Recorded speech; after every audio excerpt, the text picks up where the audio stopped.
দলীয় বিচারক, দলীয় শিক্ষক, দলীয় ব্যাংক কর্মকর্তা, ব্যাংকের হেড, সুপ্রিম কোর্ট সচিবালয় বাতিল করে দেওয়া, মানবাধিকার কমিশন না নেওয়া, দুদক কমিশনকে আইন আকারে না নিয়ে আসা, বিচারকে দৃশ্যমান না, সংস্কার দৃশ্যমান না, নিত্যপণ্যের দাম বৃদ্ধি পেয়েছে, আর জ্বালানি সংকট, এই সবগুলোর মধ্যে আমার একটা জায়গায় যে আপনার কাছে কি মনে হয় যে ভদ্রলোক 5 আগস্টে পালিয়ে গেল তাকে একটা ব্যাংকের প্রধান হিসেবে বসালে, কিংবা এস আলমের একদম কাছের মানুষকে বাংলাদেশ ব্যাংকের গভর্নর করলে আসলে ব্যাংকিং খাতে কি মানুষের আস্থা ফিরবে?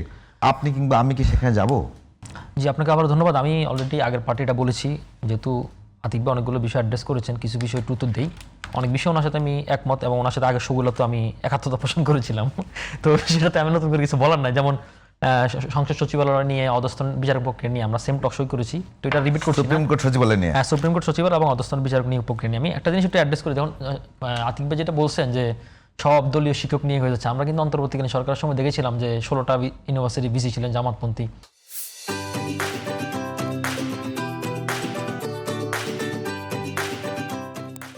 তখন আতিক ভাই হয়তো এটা আশা করছেন যে সরকার হয়তো বিভিন্ন জামাতি লোকদেরকে বা জামাত মতাদর্শের লোকদেরকে ইউনিভার্সিটি বিসি বা বড় দায়িত্বে নেবেন। মানে আগে করছে আওয়ামী লীগ, মাঝখানে করছে জামাত, এখন করছে বিএনপি। না, এখন ব্যাপারটা হচ্ছে ধরেন সরকারের হাতে রুল অফ বিজনেস নামে একটা কথা আছে যে 1996 অনুযায়ী নির্বাহী আদেশ, তো নির্বাহী ক্ষমতা বলে সরকার বিভিন্ন জায়গায় তার যোগ্যতার ভিত্তিতে বিভিন্ন লোক নিয়োগ দিতেই পারে, কারণ এগুলো রাষ্ট্রীয় সাংবিধানিক কোনো প্রতিষ্ঠান না। হ্যাঁ, তো এক নম্বর কথা। সেকেন্ড কথা হচ্ছে ধরেন আমরা সাম্প্রতিক সময় একটা ঘটনা দেখেছিলাম যে ডুয়েটে যে ঘটনাটা ঘটলো, আপনাদের মনে আছে ঘটনা, 4-5 দিন অবরুদ্ধ ছিল, খুব মানে অবস্থা ছিল, জ্বালাও পড়াও ছিল এখানে। সেখানে মূল ঘটনাটা কি ছিল? মূল ঘটনাটা ছিল যে সেখানে হাসিনার আমলে সেখানে এটার উন্নয়ন প্রকল্প হিসেবে 850 কোটি টাকার একটা বাজেট ছিল।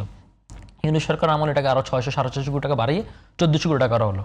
তার পরবর্তী সরকার মেধাভিত্তিক অনুযায়ী মেরিটোক্রেসি, যে লোককে নিয়োগ দিয়েছে বিসি হিসেবে, শাহজালাল ইউনিভার্সিটির বিসি হিসেবে, একেবারেই উনি একাডেমিক বলেন, প্রশাসনিক বলেন, উনি খুবই একদম দক্ষ মানুষ, ওনাকে নিয়োগ দিলেন, কিন্তু ওনাদের এটা পছন্দ হলো না। ওনারা চাচ্ছিল যে ডুয়েটের থেকে দেওয়ার জন্য। কারণ হচ্ছে কি, এই ডুয়েটটা অনেক দিন থেকে আসলে জামাত বা শিবির দ্বারা নিয়ন্ত্রিত। ইভেন ওখানকার আশেপাশের যে আপনার টি স্টল বলেন, আশেপাশের বাজার টাজার বলেন, সব কিছু। কারণ এখানে মূল টার্গেটটা ছিল কিন্তু শিক্ষক নিয়োগ না, মূল টার্গেট ছিল যে 1400 কোটি টাকার একটা বাণিজ্য। সুতরাং সরকার এটাকে কেন ব্রেকডাউন করলো? এখানে সরকার বিরুদ্ধে গেল। তো এই কারণে নানা কারণ উনি 100 দিনের 3 নাম্বারটা খুঁজে পায় নাই। সমালোচনা করার জন্য করবে, স্বাভাবিক, বিরোধিতা করার জন্য করবে, পলিটিক্যাল বক্তব্য।